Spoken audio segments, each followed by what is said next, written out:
1997 में पूछा गया है। तो क्वेश्चन क्या है, let us see the question. The ionic radii of fluorine and neon in angstroms respectively are. हमें बताना है, यहाँ पे 4 ऑप्शंस दिए गए हैं, इनमें बताना है हमें फ्लोरीन और नियॉन की आयोनिक रेडी क्या क्या होगी।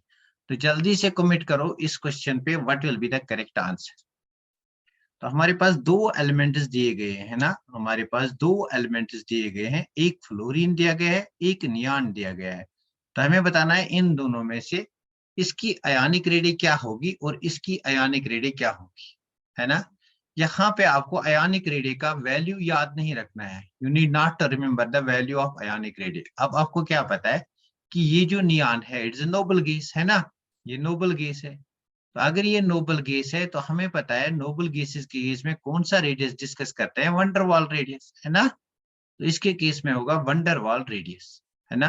तो हमें पता है कि नोबल गैसेस के केस में वंडरवाल रेडियस होता है, और वी नो दैट कि वंडरवाल रेडियस बड़ा होता है ना, वंडरवाल रेडियस बिगर होता है।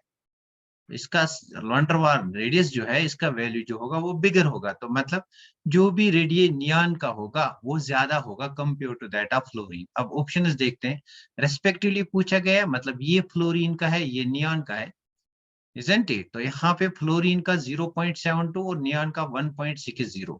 ये फ्लोरीन का है ये नियॉन का है, बिकॉज रेस्पेक्टिवली पूछा गया है, ये फ्लोरीन का है ये नियॉन का है, और ये फ्लोरीन का है ये नियॉन का है। अब देखो इक्वल तो नहीं हो सकता है ना, बिकॉज इसमें वंडरवाल रेडियस है, तो यहाँ पे भी देखो इक्वल है और यहाँ पे भी देखो इक्वल है, so we can cancel out option B and option C. अब देखो यहाँ पे फ्लोरीन का कम है नियॉन का ज्यादा है, so this is the correct answer. सबको क्लियर हो गया ये क्वेश्चन? हाँ, वेरी गुड, सबको क्वेश्चन हो क्लियर हो गया कि अगर ऐसा टाइप ऑफ क्वेश्चन आएगा तो कंफ्यूजन नहीं होना चाहिए कि मुझे एटॉमिक रेडियस के वैल्यूज याद नहीं है, रिलेट करना है चीजों को रिलेट करना है। बताइए सबको क्लियर हुआ? तो हम कहेंगे कि atomic radius of ionic radius की बात हो रही है, आयोनिक रेडियस ऑफ एटॉमिक और ionic radius of neon is greater than that of fluorine. So it is because of the fact neon जो है ये हमारा नोबल गैस है और इसके केस में वंडरवाल रेडियस होता है। Very good. चलिए ये क्वेश्चन प्रीवियसली जेईई मेंस का क्वेश्चन है, मेंस में पूछा गया था। तो चलिए नेक्स्ट क्वेश्चन पे जाते हैं, इसका आप स्क्रीनशॉट ले लो, नेक्स्ट क्वेश्चन पे जाते हैं। The least stable ion among the following is. 2002 में ये क्वेश्चन पूछा गया है, पीवाई क्यों है, सो बहुत ही इंपॉर्टेंट क्वेश्चन है। The least stable ion among the following is. हमारे पास 4 आयन दिए गए हैं, हमें बताना है which is the least stable. आप कमेंट करके बोलो कि कौन सा लीस्ट स्टेबल आयन आपको लगता है, कौन सा लीस्ट स्टेबल आयन आपको लगता है। These are the 4 ions which are given, आपको बताना है 1। तो चलिए विल डिस्कस, आप आंसर दे दो फिर हम इसका सॉल्यूशन ढूंढेंगे। चलिए यहाँ पे रफीदा का आंसर 1 आ गया, बिस्मा का 2 आ गया, सरया का 2 आ गया। चलिए let us try to solve it. तो इसको सॉल्व करने की कोशिश करेंगे। हमें पता है अगर लिथियम आयन है तो इसकी कॉन्फ़िगरेशन क्या है, इसकी कॉन्फ़िगरेशन 1s2 है ना। तो बेरिलियम माइनस है, यहाँ पे बेरिलियम का एटॉमिक नंबर 4 है, 2 सबका आता है। चलिए देखते हैं, बेरिलियम का एटॉमिक नंबर 4 आता है, मतलब इसकी कॉन्फ़िगरेशन 1s2 2s2 है ना, है ना, 1s2 2s2 है। लेकिन बेरिलियम माइनस है, इसलिए मतलब क्या यहाँ पे है, एक इलेक्ट्रॉन गेन किया है, गेन किया है तो 2p1 बनेगा। यहाँ पे अगर देखेंगे बोरान, बोरान का एटॉमिक नंबर 5 है, कॉन्फ़िगरेशन 1s2 2s2 2p1 है, लेकिन एक और गेन किया है, इट बिकम्स 2p2। अब कार्बन की बात करेंगे 1s2 2s2 2p2 कॉन्फ़िगरेशन है, बट एक इलेक्ट्रॉन गेन किया है, इसलिए इट विल बिकम 2p3। तो देखो कार्बन के केस में अगर हम देखेंगे यहाँ पे 2p3 कॉन्फ़िगरेशन बनती है। 2p3 कॉन्फ़िगरेशन का मतलब half fillet configuration, half fillet configuration का मतलब ये स्टेबल है। हमें बताना है लीस्ट स्टेबल, तो ये वाला हमारा ऑप्शन नहीं हो सकता है। अच्छा 1s2 की बात करेंगे तो हमारे पास जो s सबशेल है that is completely filled over here, तो मतलब ये भी स्टेबल है ना।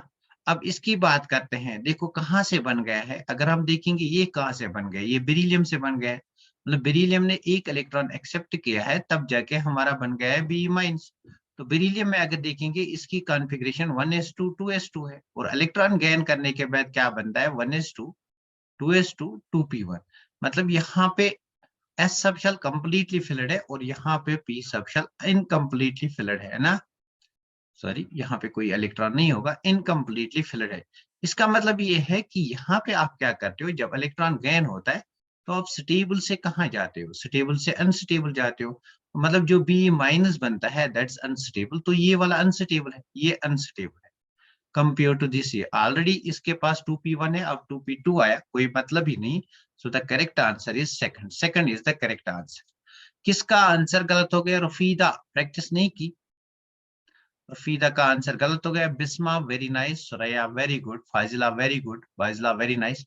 तो बताए ये क्वेश्चन आपको क्लियर हो गया, इस क्वेश्चन का लॉजिक आपको क्लियर हो गया। आने वाले एग्जाम में इसके बेसिस पे क्वेश्चन पूछा जा सकता है, रिपीट हो सकता है कॉन्सेप्ट, क्वेश्चन डिफरेंट होगा।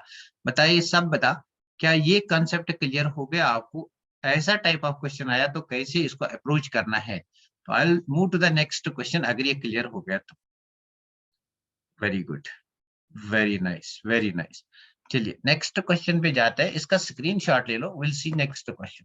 सो next question is the first ionization potential. यहाँ पे आप गलती करो, गलत जवाब दे दो, आई लाइक इट, क्योंकि यहाँ पे गलती करोगे ना तभी सीखोगे। यहाँ पे जितनी गलती करना चाहोगे करो, गलतियों से इंसान सीख जाता है, जितनी गलतियां करोगे उतने आपके कंसेप्ट ज्यादा अच्छे होंगे। तो बेटर है कि यहाँ पे गलती करो सो दैट आगे आने वाले एग्जाम में आप गलतियां ना करोगे, isn't it?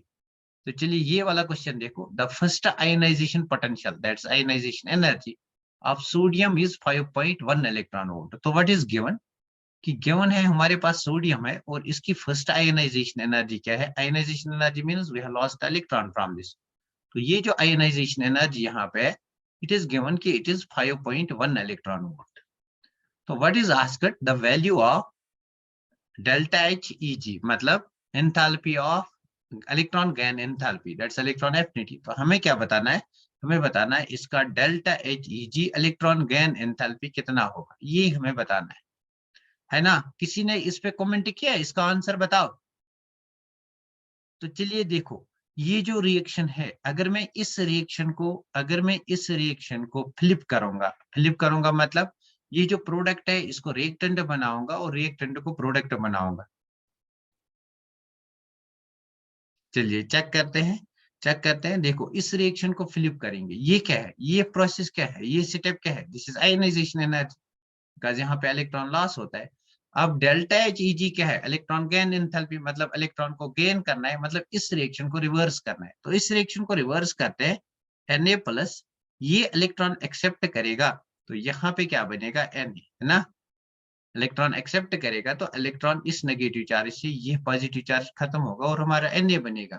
तो मतलब मैंने क्या किया, रिएक्शन फर्स्ट जो है, लेट अस से ये रिएक्शन फर्स्ट है, इस रिएक्शन फर्स्ट को मैंने फ्लिप किया, है ना? मैंने क्या किया, रिएक्शन फर्स्ट को फ्लिप किया। ये कहाँ पे ये कंसेप्ट लगाएंगे? हाँ, ये थर्मोडायनामिक्स में सीखते हैं। रिएक्शन फर्स्ट को फ्लिप किया। जब भी आप किसी रिएक्शन को फ्लिप करते हो तो उसका जो एनर्जी का वैल्यू है वो चेंज हो जाता है, वो उसका साइन चेंज हो जाता है। जब भी आप, हाँ वेरी गुड, बहुत बढ़िया। जब भी आप किसी रिएक्शन को फ्लिप करते हो तो उसकी जो एनर्जी का साइन होता है वो फ्लिप हो जाता है, बाकी वैल्यू ही रहता है। तो मतलब मैंने इस रिएक्शन को फ्लिप किया, रिवर्स डायरेक्शन में इस रिएक्शन को लिखा। यहाँ पे जो एनर्जी का वैल्यू था that was plus 5.1 electron volt, now it will become minus 5.1 electron volt. तो ये डेल्टा एच ई जी है, बहुत ही इंपॉर्टेंट क्वेश्चन है, आ सकता है कॉम्पिटिटिव एग्जाम में। बताइए सबको क्लियर हुआ? थर्मोडायनामिक्स में हम सीखते हैं। हाँ very good Rafida, very good Suraiya, very good Faizla, very good Saima, बहुत बढ़िया, वेरी नाइस, वेरी नाइस। तो बस ये बात याद रखना है कि अगर हम कभी भी केमिकल रिएक्शन को फॉरवर्ड डायरेक्शन में लेते हैं, उसके लिए जो एंथैल्पी चेंज आता है, तो अगर उसको फ्लिप करेंगे, उसको रिवर्स डायरेक्शन में ले जाएंगे, तो क्या होगा, उसके लिए जो एंथैल्पी चेंज है उसका साइन जो है वो चेंज हो जाता है, बाकी वैल्यू सेम ही रहता है। ए कहाँ पे आएगा? बिस्मा, ए कहाँ पे आएगा? So the correct answer is minus 5.1 electron volt, है ना? Correct answer is minus 5.1 electron volt. Bisma A कहाँ पे आएगा? ए नहीं आएगा यार।